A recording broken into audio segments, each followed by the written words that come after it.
Hello everyone, नमस्कार आप सभी को। We have already discuss 2023 to 2010 PYQ 2011 2023 से 2011 तक का पीवाईक्यू हम लोग 10 तक का पीवाईक्यू डिस्कस कर चुके हैं। आज हम 2011 का पीवाईक्यू डिस्कस करेंगे। हम लोग कंप्लीट पॉलिटी का पीवाईक्यू देख रहे हैं।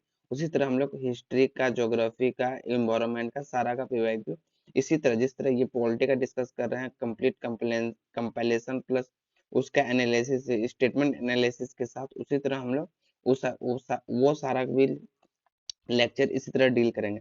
तो स्टार्ट करते हैं, अधिक अधिक देरी नहीं करते हुए स्टार्ट करते हैं 2011 का पीवाईक्यू से।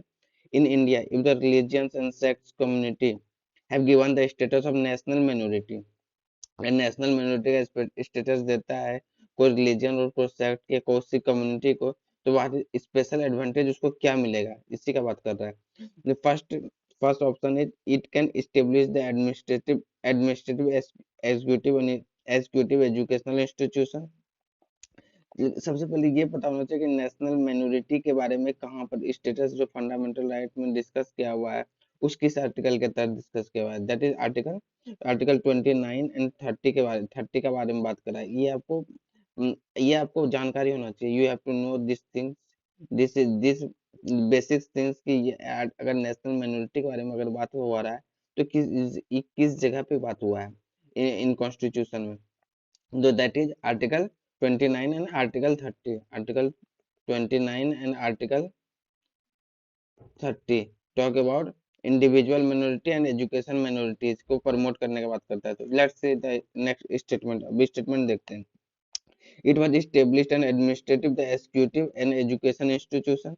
The president of India auto, automatically nominate the representative of the community of the Lok Sabha community to the Lok Sabha.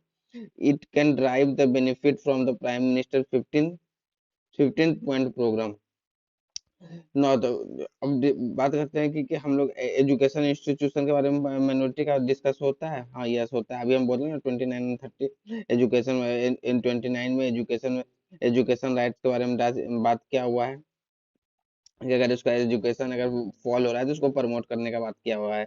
Minority का एजुकेशन, कुछ माइनॉरिटी का कोई लैंग्वेज है अगर वो डिक्लाइन हो रहा है तो उसको प्रमोट करने के लिए आर्टिकल 29 और आर्टिकल 30 से हम लोग उसके उसके लैंग्वेज को प्रमोट कर सकते हैं, उसके लैंग्वेज को इनहांस कर सकते हैं। That is talk about article 29 and 30 for religious sects and religious education के बारे में।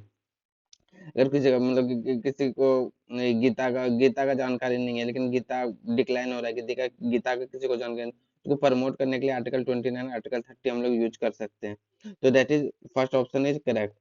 If first option is correct, option B is eliminated. Option B eliminated. Second का ऑप्शन देखते हैं। The president of India automatically nominated the representative of community of the Lok Sabha. Lok Sabha में community उसका representative करता है, ऐसा कुछ भी नहीं है। ऐसा किसी भी आर्टिकल 29 आर्टिकल 30 में ऐसा कुछ भी मेंशन नहीं है कि प्रेसिडेंट किसी को नॉमिनेट करेगा या अपॉइंट करेगा for sake of education religious promotion. ऐसा कुछ भी कहीं भी मेंशन नहीं है। आर्टिकल इसका मतलब statement 2 is wrong. Statement 2 is wrong. Cut the 2। अब या तो 1 होगा या तो 1 एंड 3 होगा। Let's say 3 number. It can drive benefit from prime minister 15 point program. I know you have I have no और नॉलेज टू 15 पॉइंट प्रोग्राम की 15 point program में क्या क्या प्राइम मिनिस्टर बने, लेकिन वो हेड ऑफ द गवर्नमेंट है। Head of the government है। हेड ऑफ द गवर्नमेंट है वो प्राइम मिनिस्टर। तो जरूर वो अपने वोट को इनहांस करने के लिए, मिनोरिटी का वोट को लेने के लिए वो कहीं ना कहीं 15 पॉइंट प्रोग्राम में कुछ ना कुछ रिलीज है। ऐसे भी तो आप लोग को पता है, हम लोगों को पता है कि इलेक्शन जो होता है रिलीजियस बेस्ड इलेक्शन ही होता है।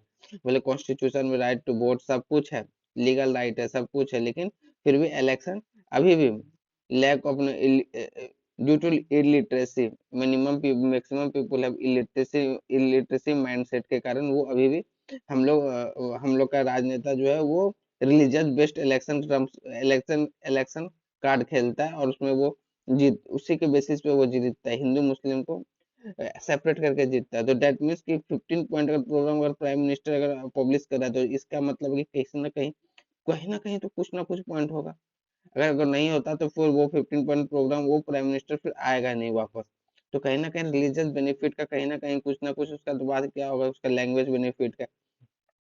तो फिर कहीं ना कहीं रिलीजियस माइनॉरिटी बेनिफिट का कुछ ना कुछ बात होने के बाद इसका मतलब कि ये सही है, ये कॉमन सेंसिकल क्वेश्चन है। इसमें इसको 15 पॉइंट प्रोग्राम पढ़ने की जरूरत नहीं है, ये common common sense drive question है, स्टेटमेंट है जो आप हमको टैकल कर सकते हैं। दैट मीन्स अगर we मानते हैं three set, that means C, C option इसका 1 and C. Let's say about the national minority advantage, इसका नेशनल मिनोरिटी में एडवांटेज क्या क्या है। आर्टिकल 29 और आर्टिकल 30 फंडामेंटल जो है culture and education right of minority के बारे में डील करता है। आर्टिकल 30 जो है राइट्स ऑफ मिनोरिटीज के बारे में डील करता है, जो रिलीजियस और लिंग्विस्टिक बेसिस पे, रिलीजियस एंड लिंग्विस्टिक बेसिस पे। और और वो एडमिनिस्ट्रेटिव एजुकेशन को, एजुकेशन सिस्टम को एडमायर और एडमिनिस्ट्रेटिव कर इस्टेब्लिश करता है आर्टिकल 30 के अंदर। और प्राइम मिनिस्टर का जो 15 पॉइंट प्रोग्राम था उसमें welfare of education of minority के बारे में बात किया हुआ है, welfare of education of minority के बारे में बात किया हुआ है वेलफेयर 15 पॉइंट प्रोग्राम में। और guidelines of scheme scheme and entitlement के बारे में बात किया हुआ है माइनॉरिटी का, माइनॉरिटी का गाइडलाइन, माइनॉरिटी के बारे में कोई स्कीम दिया होगा या फिर कोई इंटेलमेंट दिया होगा, पता नहीं, वो हमको जानकारी नहीं, और आप लोग मैक्सिमम स्टूडेंट को जानकारी नहीं कि वो कौन सा स्कीम। इन फिर भी हम लोग ये गेस कर सकते हैं, अपना मतलब प्रीफियल नॉलेज के बेसिस पे गेस कर सकते हैं। हम लोग इंडियन सिटीजन होने के नाते हम लोग इतना सारा इलेक्शन का प्रोपोगेंडा, इलेक्शन को देखने के वजह से, इलेक्शन का जब इलेक्शन आता है तो तरह तरह का स्कीम और तरह तरह का मन लोभन के लिए रिलीजियस, हिंदू मुस्लिम में डिबेट, हिंदू मुस्लिम पार्शलिटी करके उसके वोट अचीव करने का तरीका से हम लोग ये चीज हम लोग अपना प्रिफियल नॉलेज के बेसिस पे हम लोग इसको सही मानते हैं। तो इसके लिए लेकिन एक्चुअली ये है भी, वो जो हम लोग सही माने वो एक्चुअली यहाँ ग्राउंड लेवल पे दिख भी रहा है। The aim to design and executing the new scheme, executing the new scheme aim to empower the minority group. ये मिनोरिटी ग्रुप को, क्योंकि मिनोरिटी ग्रुप का वोट चाहिए ना जिसे, तो वो है हम लोग का ऐसे भी हम लोग ऐसे भी फेडरल कॉन्स्टिट्यूशन फॉलो करते हैं। तो हम लोग रिजिट नहीं है, मतलब कि हम लोग का सेकुलरिज्म कुछ और है। इन इंटरनेशनल सेकुलरिज्म कुछ और है, तो हम लोग रिलीजियस और अपना अपना एक्टिविटी दोनों को मिला के चलते हैं। That means we talk about next question we see, under the constitution of India which of the following is not a fundamental right? mention the word not, इसमें नॉट का वर्ड मेंशन करना है, क्योंकि नॉट की वजह से wrong answer choose हो सकता है। To vote the public election, ये है क्या, to vote in public election नहीं, ये है कॉन्स्टिट्यूशनल राइट है अंडर आर्टिकल 324 में। वन गलत। To develop the scientific temper, we already discuss in fundamental duties, fundamental duties में साइंटिफिक टेम्पर के बारे में बात किया हुआ है आर्टिकल 51 ए में। To safeguard the public property, public property पहले फंडामेंटल राइट्स था लेकिन अब नहीं है, अब कॉन्स्टिट्यूशनल राइट है, कॉन्स्टिट्यूशनल राइट है, कॉन्स्टिट्यूशनल राइट है कहाँ, आर्टिकल 300 ए में। तो ये भी गलत।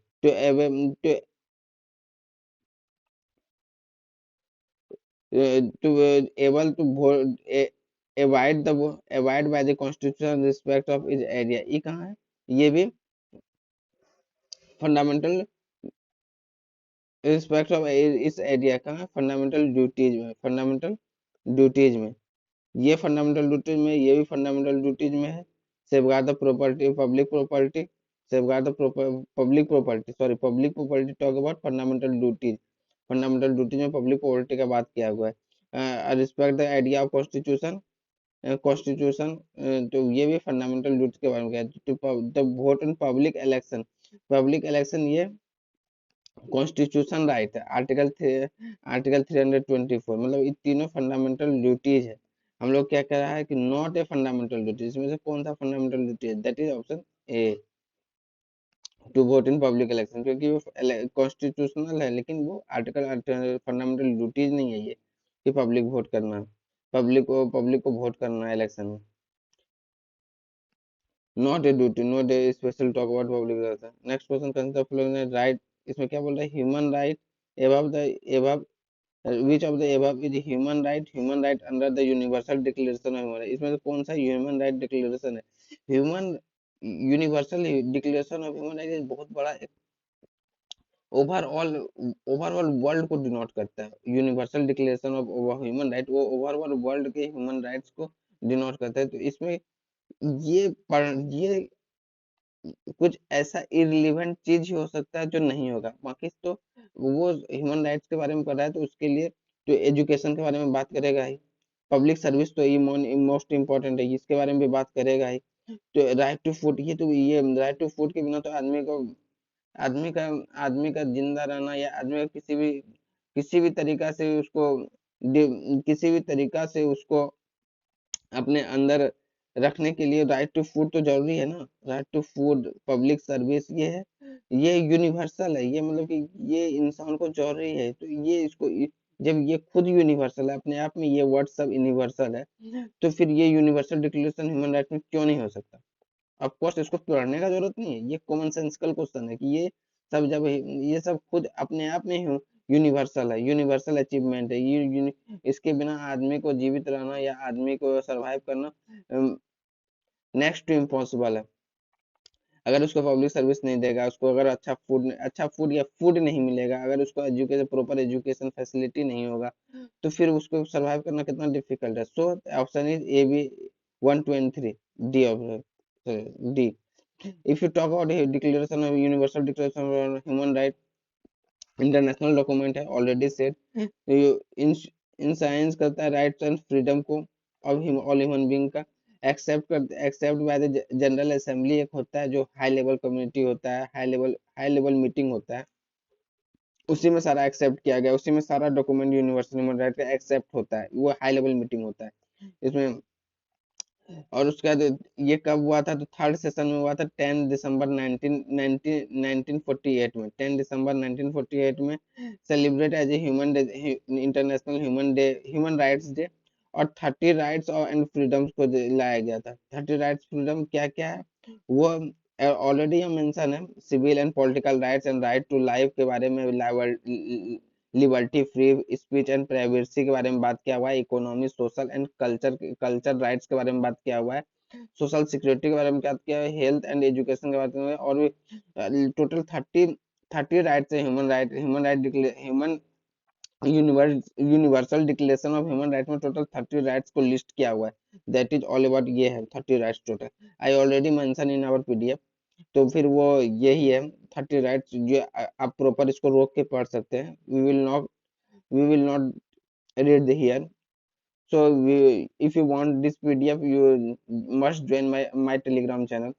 सो अब नेक्स्ट क्वेश्चन देखते हैं। वो पीडीएफ में ये हम आप लोगों को मिल जाएगा। अगर आपको पीडीएफ चाहिए तो आप मेरे टेलीग्राम चैनल को ज्वाइन कर सकते हैं, उसमें मैं सारा पीडीएफ अपलोड कर दूंगा आफ्टर एक कंप्लीट पॉलिटी का ये सीरीज खत्म होने के बाद।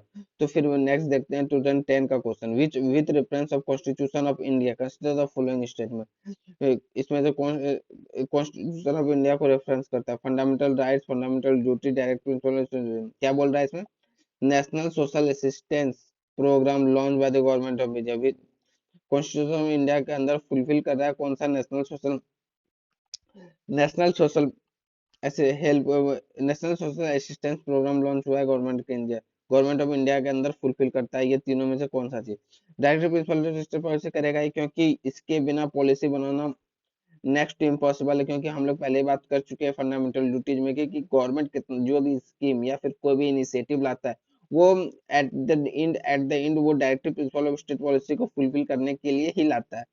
उसको ही वहां से उस चीज को ही वहां से उठा के वो, जैसे वेलफेयर ऑफ स्टेट के बारे में बात कर रहा है, तो गवर्नमेंट अगर कोई स्कीम वेलफेयर ऑफ स्टेट के बारे में तो वो डायरेक्टिव प्रिंसिपल से ही उठ रहा है। उसके बाद कोई माइनॉरिटी के बारे में बात कर रहा है, मटेरियल रिलीफ के बारे में बात कर रहा है, कोई विलेज पंचायत के बारे में बात कर रहा है, अगर वो यूनिफॉर्म सिविल कोड के बारे में बात कर रहा है, उसके बारे में कोई स्कीम ला रहा है, कोई बेनिफिट एससी और ओबीसी वेलफेयर स्कीम ला रहा है, वो चाइल्डहुड केयर ला रहा है, वो सारा वो directive principle of state policy का ही बात करता है। तो वो ये तो जरूरी है। फंडामेंटल फंडामेंटल तो इन द सेंस कि वो क्योंकि वो कॉन्स्टिट्यूशन में बाद में ऐड हुआ है, तो वो इतना इंपॉर्टेंट है। फंडामेंटल राइट ऑलरेडी वो बेसिक स्ट्रक्चर है। एज केशवानंद भारती के fundamental rights are in basic structure, मतलब बेसिक स्ट्रक्चर को पब्लिश करने के लिए फंडामेंटल राइट जरूरी है। तो 1 and 3 Two are most important. So we see one and three. So one and three, that is one C, one and three. Next we see we we see this solution national social assistance program का solution देखते हैं कि उसके बारे में क्या क्या बात हुआ है। नेशनल वो पुअर हाउस होल्ड के लिए लॉन्च हुआ था 15 अगस्त 1995 में। वो Indira Gandhi national old pension scheme इसी के अंदर आता है, national national social assistance program के अंदर। उसके बाद भी Indira Gandhi national widow pension scheme भी इसके अंदर है, डिसेबिलिटी पेंशन स्कीम भी इसी के अंदर आता है। And family benefit scheme, national benefit family benefit scheme भी come under the national assistant program scheme के अंदर। National social assistance program scheme के अंदर ही नेशनल फैमिली बेनिफिट स्कीम अंदर है। And Annapurna scheme of fulfilment of DPSP, जो हम पहले बात कर चुके हैं, आर्टिकल 41 से 42 को फुलफिलमेंट कर रहा है डीपीएसपी ये प्रोग्राम। और फिर आर्टिकल 41 जो बोलता है right to work for education and public assistance. And article 42 provide the just and human condition of work and maternity relief. All these schemes are fulfill the criteria of right to life and personal liberty under Article 21 of Fundamental Right. Under Article 21 of Fundamental Right. Which of the following is are included in Directive Principle of State Policy? इसमें से कौन सा Directive Principle of State Policy है? Prohibit the DPSP का मतलब प्रोहिबिटेशन of traffic and human beings and force labour नहीं, ये fundamental rights है। ये फंडामेंटल राइट है। कौन सा आर्टिकल है? कौन सा आर्टिकल है? आर्टिकल 23 बात करता है, 24 बात करता है ये human trafficking of human being, traffic of human being के बारे में, prohibition of traffic of human के बारे में आर्टिकल 23 24 बात करता है। तो ये गलत है, यहाँ पर वन गलत है, वन खत्म, या टू होगा या फिर neither one and neither two. Prohibition of consumption के बारे में बात कर रहा है, medical for toxic drink intoxicating drink of other drugs which are injurious to health which are yes. ये हम लोग गांधीयन प्रिंसिपल के बारे में बात किए थे जब डीपीएसपी पढ़ रहे थे। डीपीएसपी पढ़ रहे थे तभी हम गांधीयन प्रिंसिपल के बारे में बात किए थे। That is talk about the prohibition of alcoholic intoxicating drink के बारे में हम लोग उसी में बारे में बात किए हुए थे। अंडर तो इसका हम लोग option B is correct, option B is देखो। Under article 47 we talk about level of nutrition and standards of living when and improve the public health, prohibition of consumption of except for medical purpose intoxicating drinks and other drugs which are injurious to health। ठीक है, next question, which of the following state में chronological order following the full state of the Indian union, उनमें से कौन सा जो full state बन किया था? 2007 का क्वेश्चन है। तो Nagaland, Sikkim, Nagaland, Sikkim Arunachal Pradesh, Nagaland and Haryana, which of the Nagaland, Haryana, Sikkim, Arunachal Pradesh. तो इसके लिए आपको डेट इंपॉर्टेंट है याद करने का। अब इतना फैक्ट बेसिस क्वेश्चन नहीं आता, कभी नहीं आता यूपीएससी में, लेकिन फिर भी इसका एक्सप्लेनेशन देखते हैं हम लोग। नागालैंड 1963 में फॉर्म हुआ था, 1963 नागालैंड। हरियाणा 1966 में फॉर्म हुआ था। सिक्किम 1975 में। अरुणाचल प्रदेश 1985 में फॉर्म हुआ था। एंड महाराष्ट्र एंड गुजरात 1960 में। दादर एंड नगर हवेली 1961 में। And Goa, Daman and Diu 1962 में। पौंडीचेरी 1962, नागालैंड 1963, हरियाणा 1966, हिमाचल प्रदेश 1971, मणिपुर, त्रिपुरा, मेघालय 1972 एंड सिक्किम 1975 और other is Mizoram, Arunachal Pradesh and Goa 1987 and Chhattisgarh, Uttarakhand and Jharkhand 2000 Telangana 2014 and Jammu and Kashmir and Ladakh 2019 में। तो यू हैव तो आप लोग का ये काम है कि ये सब कौन सा अमेंडमेंट में ये सब आर्टिकल, ये सब को स्टेट यूनियन टेरिटोरी से न्यू स्टेट बनाया गया था, कौन सा अमेंडमेंट हुआ था एंड कौन सा आर्टिकल के अंदर ये अभी मेंशन है कॉन्स्टिट्यूशन में। You have to write down in comment box. Let's see next question. इसमें से हम लोग को पेयर करना है जो नॉट करेक्ट है, जो सही नहीं है। State recognization act, Arunachal Andhra Pradesh. Territory of treaty treaty of Yandabo Assam. State of Bilaspur Himachal Pradesh. Year 1966 Gujarat become a state. 1966 Gujarat become a state. हम लोग देखे थे ना अभी, जस्ट हियर सी गुजरात के बारे में।